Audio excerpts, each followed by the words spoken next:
What's up, everybody? Welcome back to Demon Reads Comics. Today we're going to continue on with the Hellboy series. Today we're going to be doing a review of Hellboy Library Edition Volume 4. Like the other ones, it is published by Dark Horse Books. It does have... give me a sec. There we go. Sewn binding. Not as good as the other one, but it's still kind of coming up a little bit. And it's like the other ones, it does have that... kind of material fabric cover to, which I'm not a big fan of. This has 312 pages, and give me a second here. It says on the front cover that it's contains the story of the Crooked Man and the Troll Witch, but this is another one of those volumes that it just doesn't have those two stories. Like, for example, the first volume had only two stories, the Seed of Destruction and Wake the Devil. Volume 2 had a grip of stories, like 10 or 12 little short stories. And then Volume 3 had technically three main stories, you know. And so it had the Conqueror Worm, and then it had Strange Places, which was the Island, and the Third Wish. And then this one, it's supposed to be the Crooked Man, or it is the Crooked Man and the Troll Witch. But before we go any further, it actually contains a story of the Crooked Man, the Penanggalan, the Hydra and the Lion, the Troll Witch, the Vampire of Prague, they that go down to the sea in ships, Dr. Carp's Experiment, the Ghoul, in the Chapel of Moloch, Makoma, afterwards, story notes, and sketchbook. So it contains 10 stories in this one. Now, each story, it doesn't really tell you, because you know how, like in the other ones, when it you know, presents a new story, it tells you who it was written by. This doesn't do that. It just gives you the content creators. And for this one, it does say Hellboy, Crooked Man, the Troll Witch, by Mike Mignola, Richard Corben, Joshua Dysart, Jason Shawn Alexander, and P. Craig Russell. So it looks like all these people worked on it, like as far as the story. And then it was colored by Dave Stewart, Lovern Kindzierski, lettered by Clem Robbins and Galen Showman, forwarded by Gahan Wilson, and edited by Scott Alley. Now, I'm kind of having a hard trouble with these, because when I did the first review for the first volume, it's kind of easy to talk about two different stories, right? You got two big stories you can kind of talk about a little bit. As far as the second volume, I was like, this is about this, this is about this, this is about this. Like, oh, I'm just kind of like, damn. And when I did the review for the third book, it was easy because it was just the Conqueror Worm, which was a fantastic read. And then the two shorter ones, the Third Wish with the three mermaids and the Island, you know, when we learn a little bit more about the universe and the Agru Jihad. And then we come back to this one, and I'm like, you know what? I don't want to do the same thing like I did last time where I talk about every single story. So I think what I'm going to do is, instead of doing that this time around, it might be a little bit different though, but I'm going to talk about the biggest story in this book. And when I say it's the biggest story, it's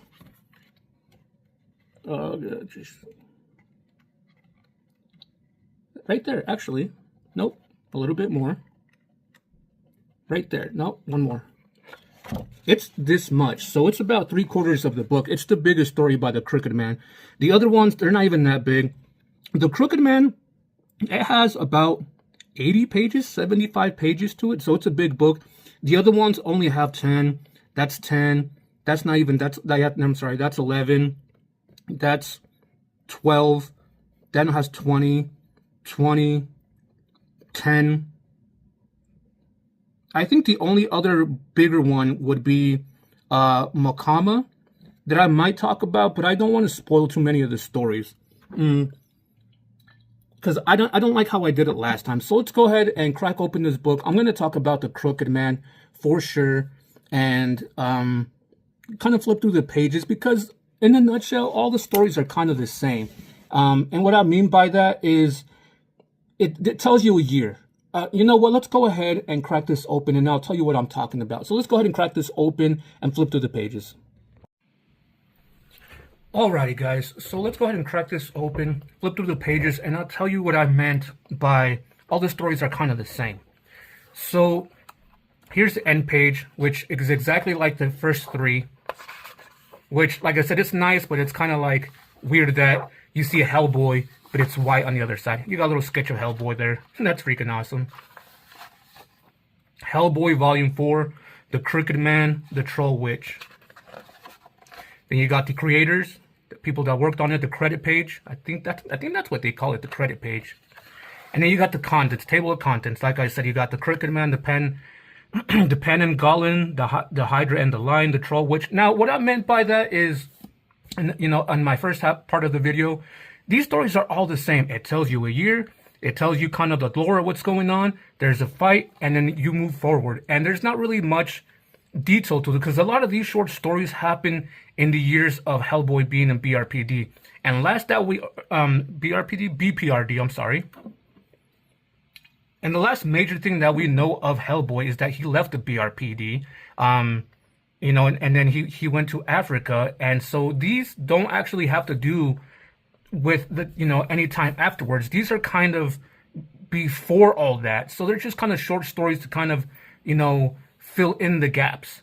And I'd really like to put them in chronological order, but I wouldn't really have to do that, considering the fact that the omnibus does that already for you.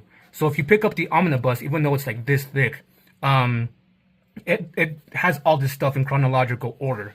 But anyway, so let's go ahead and get started. Like I said, the main one I'm going to talk about is the first one, because it's the biggest one. After that, I'm just going to kind of flip through the pages, tell you the name of the story, flip through it, name of the story, and flip through it. Okay, guys? Because that's how I think it would be the best. But this one starts out in the Appalachian Mountains in Virginia.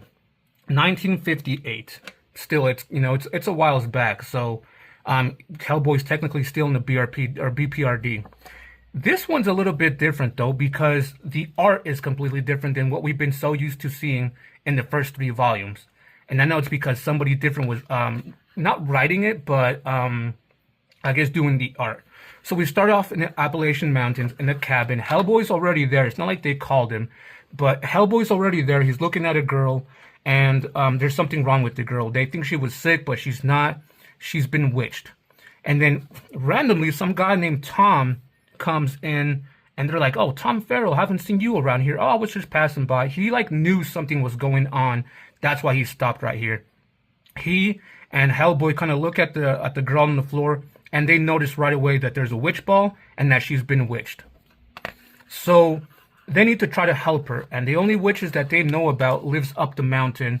So Hellboy and Tom go up the mountain, and before they leave, they tell the family to burn the clothes, do it like a dance. It was kind of weird what they were talking about.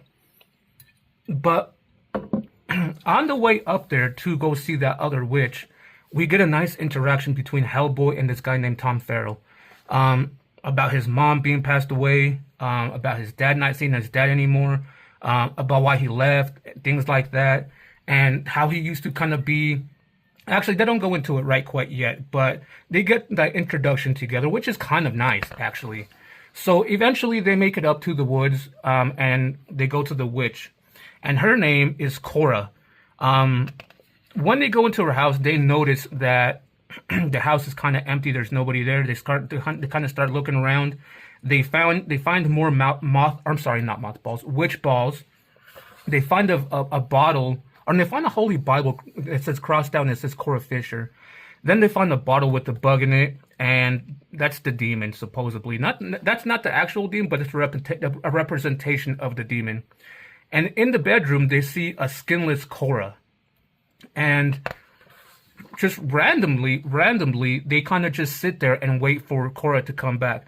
While they're waiting there, Tom tells Hellboy that he used to be a witch, that he practiced it with some girl. He's seen the devil, and things like that. Because initially he was like, "You're not a devil. I've seen the devil." And he's like, "What does the devil look like?" This is where they're having that conversation. So when Tom was 15 years old, he said he was hanging out with this girl that was teaching him witchcraft. He went and did a whole bunch of things. And, you know, once he actually had a bone of a cat that I don't really want to get into it too much because it's kind of grotesque, but he has a bone of a cat, and that's kind of his witchcraft charm, and he can use it. But before he uses it, the crooked man shows up, and that's the devil incarnate.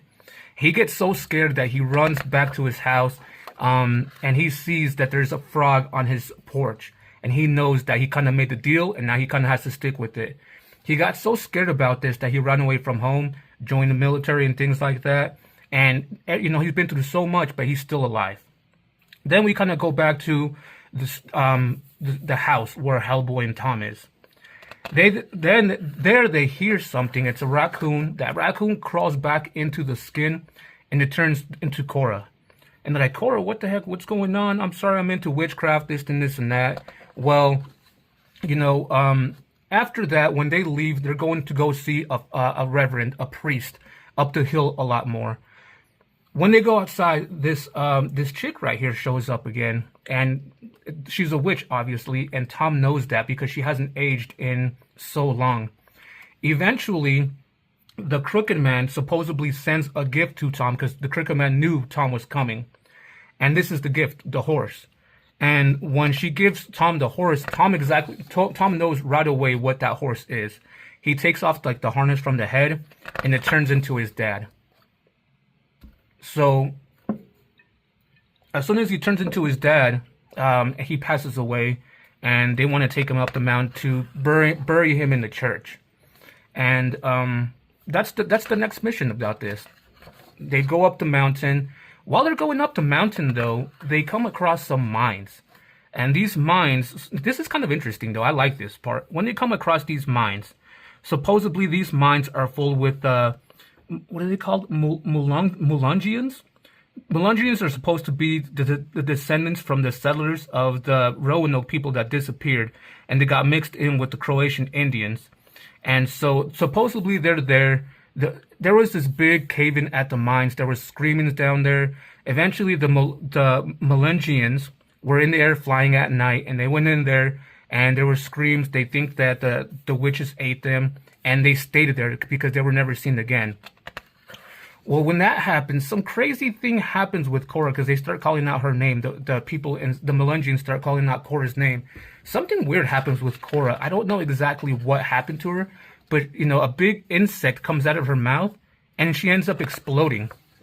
Look at that. Just exploding into a whole bunch of, animals, frogs. I don't know. It's just weird stuff.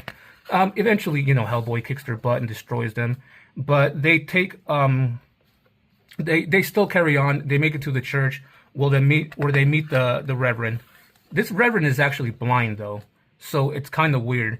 But before I go any further, there's having this hallucination type of thing going on between Hellboy and Tom and Hellboy are having this hallucination thing, and it's like they can't get it out. It's almost like they're getting attacked by the witches, and in order to get out of it, Tom uses his lucky cat bone, and he wasn't supposed to use it, so he knows his time is up. The deal with the witch, the devil, is finally done.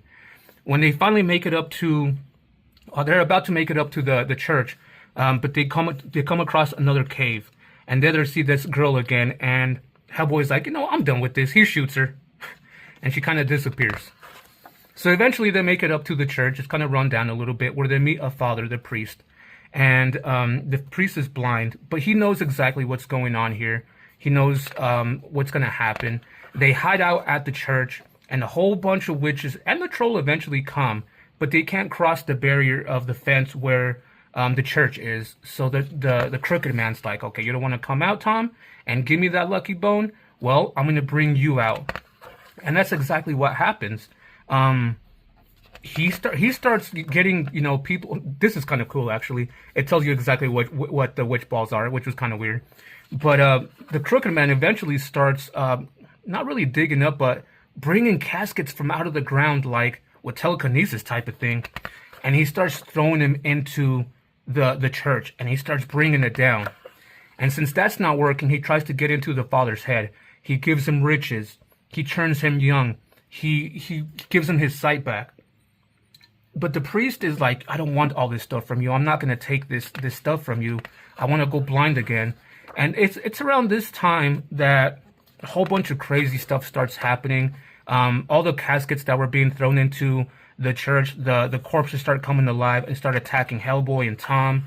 And finally, this is when Tom and Hellboy had enough. They're like, okay, this is enough. I'm done. So Hellboy, oh, I'm sorry, Tom and the Reverend kind of do something. They kind of hold up the bone, and they kind of, they're pretty much saying that the devil has no power in it anymore because it's used, and it kind of turns into a cross, kind of. It's kind of weird. They put that cross, they kind of like do something with the shovel with it. Well, now the shovel has the cross on it. And so Hellboy's like, all right, I've had enough of this. I'm going to go kick some butt like he always does. And he does. He goes outside and he brings the hammer down with that shovel and the cross on it, and he completely destroys the Crooked Man. So after that, they know it's not done because that Crooked Man was kind of like a ghost apparition. So Tom and Hellboy, after they bury Tom's dad, they need to go finish their work. So they go up the mountain more. It's called the Hurricane. Nobody's been up there, and they eventually make it to this mansion. Where I mean, considering the fact everything that they're at, what they've seen, this mansion seems out of place. But they go in there, and they eventually meet the actual demon itself. It's like this big old monster, and he has a whole bunch of gold at him there. Tom eventually gives him the monster thing the bone back, and because that happens, he kind of just like disappears. And I was like, well, that's kind of like big old play for nothing. Like, it was like hyping it up for so much, and that's it. And so all this gold stuff weren't actually gold. It was actually souls of people. And once they destroyed the demon, those souls, kind of escaped. Maybe they went with him. They got freed. I don't know. It doesn't really explain that. They even talk about that here. Like, who knows? And that's kind of where that ends, actually. But before anything happens, they see that girl again, the witch. And Tom has been holding on to the harness of the horse, turns her into a witch, and writes, "Beware, I'm a witch," the end. It was a great freaking story, although I didn't like the ending at all. And then we move on to the Penanggalan, and this is in Malaysia, 1958. Hellboy's with the little girl, and some things happen with the shaman. He gets into a fight with this weird thing. Another monster. There's not even names for it. He fights, and then that's it. The end.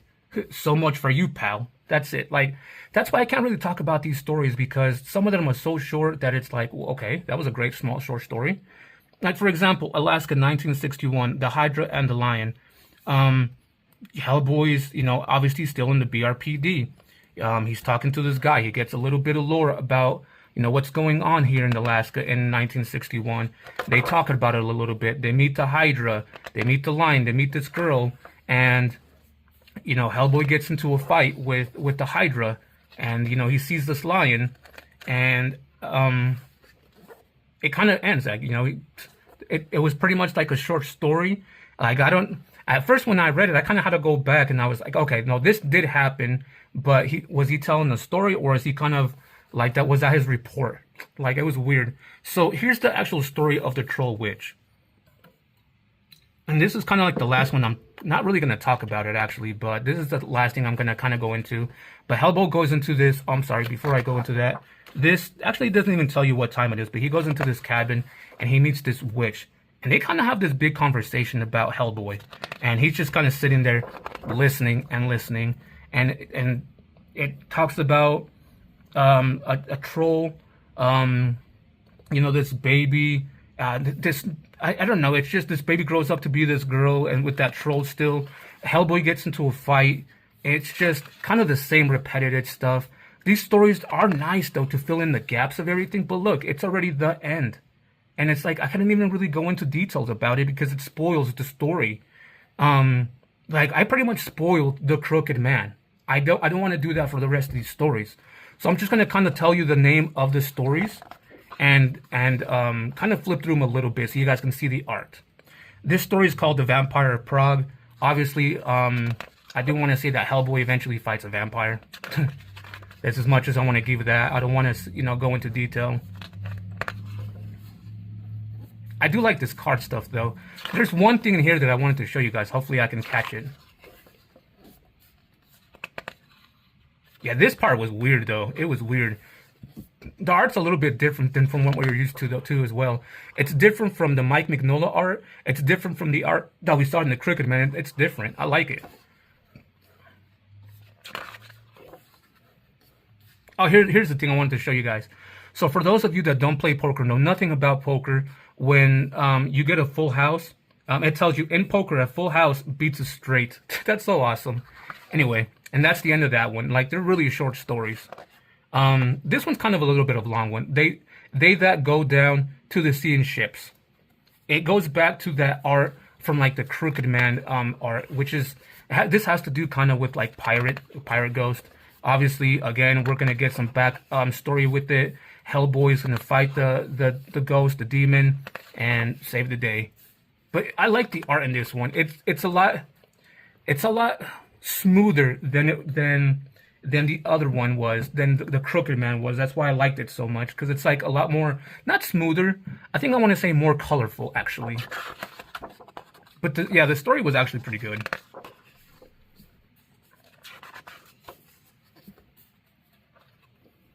Oh. I kind of flipped them a little bit too much because I don't want to give too much away. But yeah, then we move on to the Dr. Carp's experiment. It kind of goes back to the normal, you know, Mike Mignola art. Again, you know, he gets a little bit of backstory, some lore.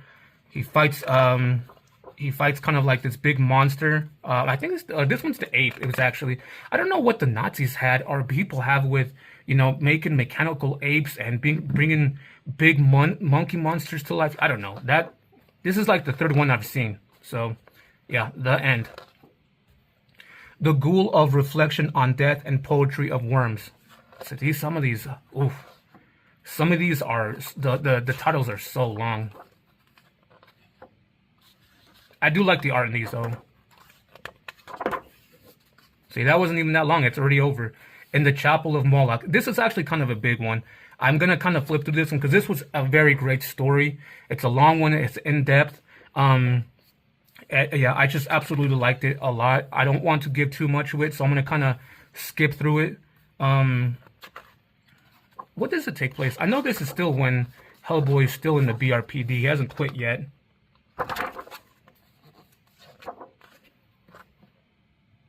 $1992.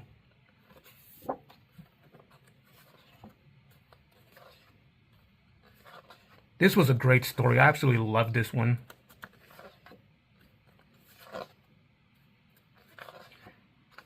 But the thing is, like I've been saying, after a while, it becomes so repetitive that you already know what's going to happen. You know, you get told a folklore about it. You get told a story.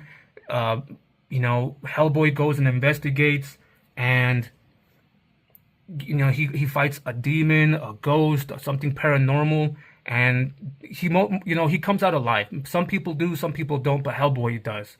What I like about some of these stories, the bigger ones, it says the end, and it gives a question mark. So it might not be the end. So maybe some stories later on that we read through, they'll bring up the story of Moloch. So that's why I'm kind of, I don't want to talk about this one because I knew this one was going to have to do with something else because of that question mark. And then the last story is Makam, or a tale told by a mummy. This one was weird, but yeah, this one has to do in 1993.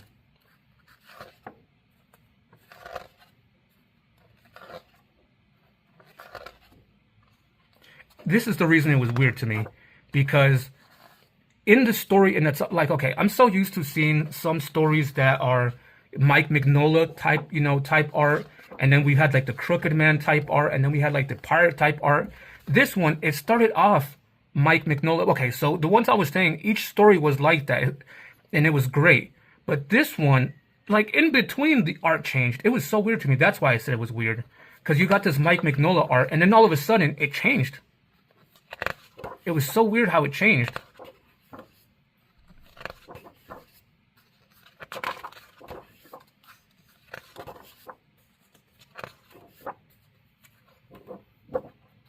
This one's another kind of long one. you get Hellboy naked. You don't obviously see you don't obviously see parts, but you see Hellboy naked.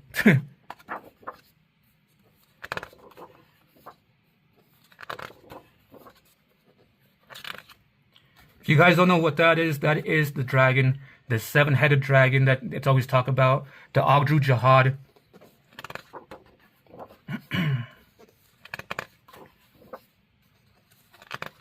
That's why I don't want to talk about that, because anything that has to do with the Ogdru Jihad is very, very big in the story. That's why I don't want to talk about this one at all. So yeah, that one has something to do with a big storyline, actually. Then we get the afterwards, and then I will just go on to the story notes. I like these story notes because you know, they talk about each story in itself, and that's so awesome. Like, for example, the last one, Makama. Here's another odd one. I stumbled across the story of Makama and the giants in one of those Andrew Lang fairy books. I don't remember which color, and I fell in love with it instantly. For years, I planned to do a more or less straight adaptation from it. So there, you get some backstory of why he made that story, which is freaking awesome. But let's look at some of the sketchbooks. And I'm sorry, guys, if I didn't go into too much detail with some of these stories. I know I was kind of doing it with the other ones, but I don't know how you guys like it, how you guys do or don't like it. I'm trying to do things a little bit different in some videos. That way you guys can be like, stick with this one or stick it with this way. That way I know how to do them for sure. I can give a small, pitch, or I can go into detail with most of the story and just kind of leave the end. I'm gonna leave that up to you guys so you guys can tell me. I kind of flipped through this pretty quick, but yeah, just showing you guys the art in the back. Beautiful art.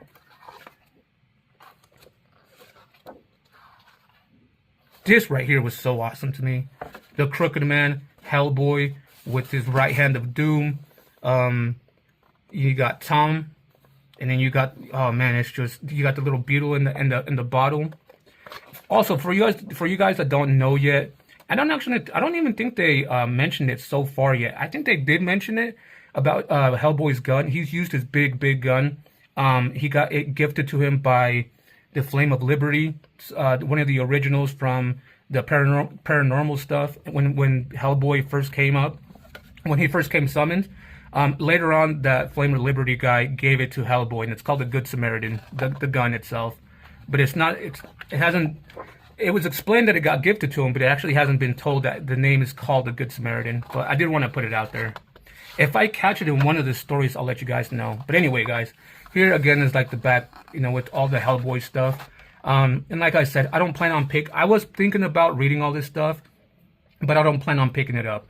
I don't plan on buying Baltimore, Joe Gollum, Witchfinder, Lobster Johnson. I was thinking about it because I liked his character, but I think I'm just going to read all of Baltimore short stories, Lobster Johnson, Witchfinder, the BPRD, Ape Sapien, all that stuff I'm just going to read online, but I'm glad I have these library editions.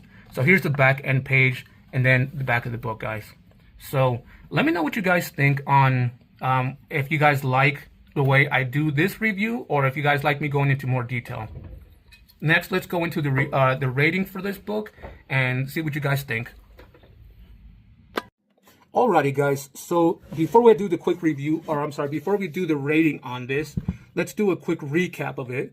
This is Hellboy Library Edition Volume 4, published by Dark Horse Books. Does have sewn binding. Has 312 pages and collects stories. I'm going to say these stories again just in case somebody missed it in the beginning. Collects stories of the Crooked Man, the Penanggalan, yeah, the Hydra and the Lion, the Troll Witch, the Vampire of Prague, They That Go Down to the Sea in Ships, Dr. Carp's Experiment, the Ghoul, In the Chapel of Moloch, and Takoma. So that's what it contains. That's what this book is. As of rating for it, I'm going to give it a solid 3. I'm not the biggest fan of the short stories. Like I said in the first time I read Volume 2, I'm not the biggest fan of the short stories. So that's why I'm giving this a solid 3. If it was 2 long stories, maybe 3, I might have given it a 4. I'm not going to lie, I absolutely loved the first story, The Crooked Man, because it was so long, so in-depth. And I kind of liked Makam too as well. Makam, the last one, was absolutely wonderful. but it's just they were too short, not enough to give too much detail. That's why I can't praise this book like, yes. Now, don't get me wrong, I'm definitely telling you guys to read all this stuff. This is just amazing, amazing stories. But this book by itself, I'm giving it a 3. So far, between Volume 1 and Volume 4, I'm giving the whole storyline so far a 4. A solid freaking 4. I want to give it a 5, but I'm not really liking how repetitive it is. If it wasn't so freaking repetitive, I probably would have given it a 5. But that's kind of how these anti-superhero type of things go, right? Like, if I start reading Batman and Daredevil and Punisher, some story, I know some books I'm going to be like, this book is majestic. This book is a 3, this book is a 4, this book is 5, Grail, right? But the storyline in itself is kind of the same, because it's going to be Batman fighting the same criminals over and over and over again. So the whole storyline, I can't really give a great rating for it. And I kind of feel the same for this one too. I feel bad doing that because it's a great story, but it's so freaking repetitive. In every single story, there's not anything different. The only thing different that comes in the Hellboy storylines and the short stories is the different type of monster and or demon and or ghost that he fights, Other than that, the whole storyline's the same. So I'm hoping that, when I get to the Punisher, things are different. Daredevil, things are different, things like that. But I don't know. That's why I'm not giving this a 5.